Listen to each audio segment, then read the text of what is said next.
Bonjour tout le monde, Marc-André Caron ici pour Bro et Boutillier. Et bien ce matin, je suis encore avec vous pour vous présenter encore une fois des jeux mathématiques pour les 3 à 6 ans.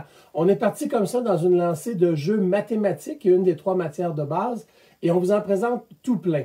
Là, on est pour les 3 à 6 ans. On aura une autre série pour les 6 à 12 ans un petit peu plus tard. Et on arrive avec des jeux d'émotion aussi, des jeux plus ludiques. On a toute une série de vidéos comme ça qui s'en viennent dans les prochaines semaines. Donc, ce matin, jeux mathématiques pour les 3 à 6 ans. Les deux que je vous présente ici. Je vais vous parler en premier de potions mathématiques et ensuite de Topologix. Encore des jeux mathématiques pour les 3 à 6 ans. Celui-là, on dit 4 ans et plus, mais 3 ans, ça fonctionne aussi si on y va mollo, puis on accompagne quand même l'enfant. Alors, Topologix, je le mets de côté pour le moment. Et potions mathématiques. Qu'est-ce que c'est? Là, on voit sur la boîte tout de suite, on a des chauves-souris, on a un serpent. On est dans l'univers un peu des sorciers, des sorcières. On va faire des potions, mais on va travailler avec des mathématiques. Alors, je sors mon matériel. Je vais tasser la boîte et je vais sortir l'autre morceau de boîte. Parce que, voyez-vous, l'intérieur de la boîte nous sert à faire un chaudron. OK? Si je vous la présente comme ça, vite, vite, là. On va assembler les morceaux et ça va nous faire un très gros chaudron pour faire nos potions magiques. Comme dans Harry Potter, il avait besoin d'acheter son chaudron. Eh bien oui, on l'a. Pour faire de la cuisine, on a aussi besoin d'ingrédients. Alors, je vais approcher ici les ingrédients. Ce sont des assiettes sur lesquelles on a mis toutes sortes d'ingrédients. On en a beaucoup d'ingrédients. On n'est pas obligé de toujours toutes les mettre. Il y a des niveaux. OK? Vous allez voir dans notre potion mathématique, ça c'est notre grimoire avec nos recettes. Qu'est-ce qu'on va faire comme potion magique, comme potion mathématique? Donc on a des dents, on a des champignons, on a des bananes pourries, des vieux bas qui puent, on a des araignées, des escargots bien baveux, des fromages passés date, des cuisses de grenouille et des yeux de... Ça peut être c'est des yeux bleus, hein? Ça va être des yeux de ce qu'on veut. Allons-y gaiement dans l'imaginaire des enfants. Bon, maintenant, en mathématiques, qu'est-ce qu'on va faire avec ça? La potion mathématique de Placote. Hein? La compagnie Placote, qui est une excellente compagnie qui fait des jeux très solides. L'enfant va apprendre à dénombrer les chiffres de 1 à 10. Il va apprendre aussi sa connaissance du chiffre 0, comme dans... Présentement, il y a 0 ingrédient dans mon chaudron. Il n'y en a pas. Le 0, c'est important à apprendre parce que les enfants ont de la misère à le voir. Ils vont développer leur compréhension entre le plus et le moins, parce qu'on va comparer, est-ce qu'il y a plus de bananes que d'araignées? On va comparer ça.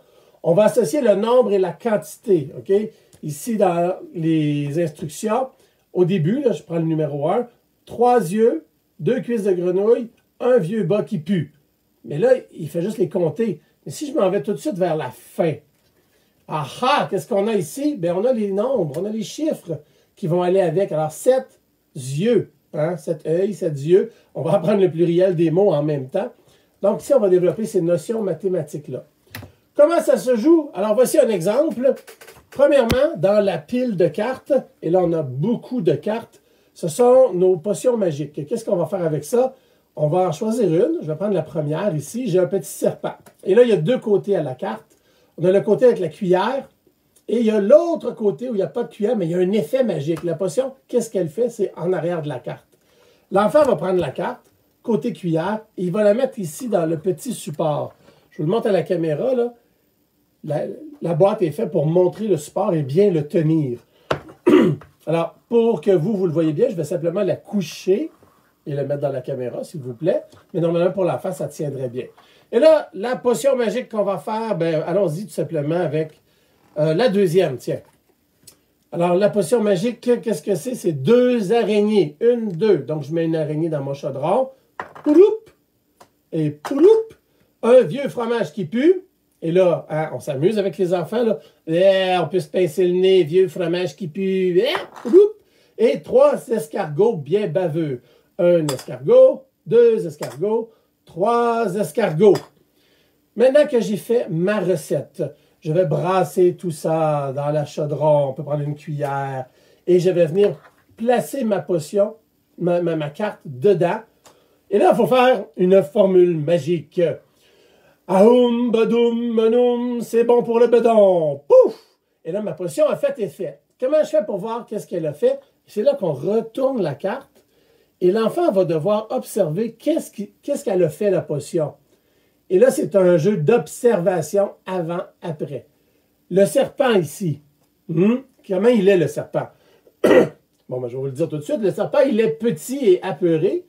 Ici, il est grand et apeuré. Bon, le apeuré, pas nécessaire, mais l'enfant doit en déduire qu'il est plus grand qu'il était.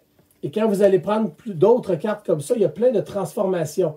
Le hibou avant la potion, le hibou après la potion. Qu'est-ce qui est arrivé au hibou? Eh oui, il y a un nez d'éléphant. Ici, on a une super chauve-souris. Qu'est-ce qui arrive à la chauve-souris? Oh, elle est devenue comme méchante ou en colère. Ou faut trouver des mots pour... faut que l'enfant trouve des mots pour exprimer qu'est-ce qu'il voit. En tant qu'adulte, on va l'aider. Moi, j'ai dit en colère. Peut-être que l'enfant va avoir une meilleure idée que moi. Ici, le petit magicien, lorsqu'on aura fait sa potion, que va-t-il faire? Oh! Il a des gros muscles. Il est fort. Et voilà, ça continue comme ça. Et là, vous n'êtes pas à veille de manquer de potions magiques parce que regardez, il y en a vraiment beaucoup, beaucoup, beaucoup comme ça.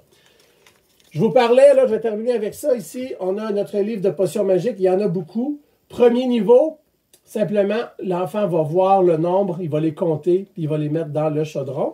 Si on avance vers le deuxième niveau, là, le nombre de petits chaudrons ici, j'avance, j'avance, j'avance. Deuxième niveau, il y en a beaucoup plus. OK? C'est le même principe, mais le nombre d'ingrédients augmente. Il va falloir en mettre plus dans votre assiette. Si on se rend au troisième niveau, là, on tombe avec les chiffres. Donc, ce sont des petits chiffres et avec l'ingrédient. Et à la fin, vous l'aurez deviné, on commence à avoir beaucoup plus d'ingrédients. Ici, il y a 5 ingrédients. Les chiffres vont jusqu'à 10. L'enfant va compter beaucoup plus. Donc, un jeu, là, si vous êtes dans une phase Harry Potter, magicien, vous regardez un peu même Lord of the Rings, on pourrait y aller là-dessus. Allez jouer avec les enfants à potions mathématiques. Alors, je vais tout simplement ranger ça, le mettre de côté. Et j'avais passé à mon deuxième jeu. Alors, on glisse ça tout simplement sur le côté ici. Ah, les cartes. Je voulais les garder belles, mes cartes. Ça fait une belle pile juste ici. Et non pas potion mathématique, mais magie Topologix. Topologix. J'aime bien les jeux Djeco aussi. Ils ont des très bonnes boîtes et le rangement se fait bien. Et laissez-moi vous montrer. Je vais le montrer dans mes mains. Parce que ce jeu-là, il n'est pas en carton, il est en bois. OK? C'est solide. Ça va être réutilisable des années. Vous allez pouvoir passer ça aux voisins, aux enfants. Si vous travaillez dans un service de garde, vous êtes à la maternelle, à l'école, c'est un jeu qui va être très durable. Il est de qualité. Les jetons qu'on va utiliser aussi, ils sont faits de bois. Et vous avez des cartes en bon carton. Donc, bonne chose pour tout le monde. Qu'est-ce qu'on a dans Topologix? On va travailler, on va montrer à l'enfant à se situer dans l'espace. Et là, si on regarde la carte pour commencer, voyez-vous ici, on a un cube avec une balle. Et ici, la balle, elle est sur le cube, sous le cube, devant le cube, derrière le cube ou dans le cube. Donc, l'enfant va apprendre à utiliser un vocabulaire de position. Hein? Dessus, dessous, devant, derrière, dedans. Il va aussi apprendre à utiliser un tableau à double entrée. Hein? On n'est pas dans Excel, là, mais pas loin. Donc, s'il est dessus, c'est quoi qui est dessus? Est-ce que c'est sur le rocher, l'arbre, la maison, dans la chaudière ou le champignon? Donc, tableau à double entrée. Et ici, on va avoir nos petits compagnons. L'ourson, la grenouille, la souris, le petit oiseau et le chat. Donc, on va se prendre une première carte de jeu. Vous allez voir, c'est tout simple, mais c'est vraiment amusant. Ici, on a l'automne. Hein? J'aurais pu prendre le printemps, mais je suis tombé sur l'automne. Alors, on cherche jeu d'observation. On n'est pas dans Où est Charlie, mais on est dans... Commençons, mettons, par Où est la souris? Et la souris, elle est ici. Elle se cache derrière la cabane, derrière la maison. Alors, la souris est derrière la maison. Ici, sur mon tableau, je vais prendre la souris. Je vais trouver la maison. Et lequel est derrière? Bien, derrière, c'est celui-là ici. L'ours. L'ours, il est derrière le rocher. Alors, je vais faire ça un petit peu plus vite. L'arbre cache le chat. Oh, le chat est aussi derrière. Hein, il y a beaucoup d'amis derrière dans cette carte-là. Ici, notre amie la grenouille, Madame la grenouille, qui porte une belle robe avec des talons hauts, elle est sur le champignon. Alors ici, champignon, oui, sur le champignon. Et mon ami l'oiseau, il est où? Il se cache dans la chaudière, petit cachetier. Alors à l'intérieur, c'est le dernier ici. Je vais mettre la chaudière. Et là maintenant, vous faites ce jeu-là avec les enfants. Vous faites 1, 2, 3 cartes avec les enfants. Et il y a de l'autocorrection. L'autocorrection, ça veut dire quoi?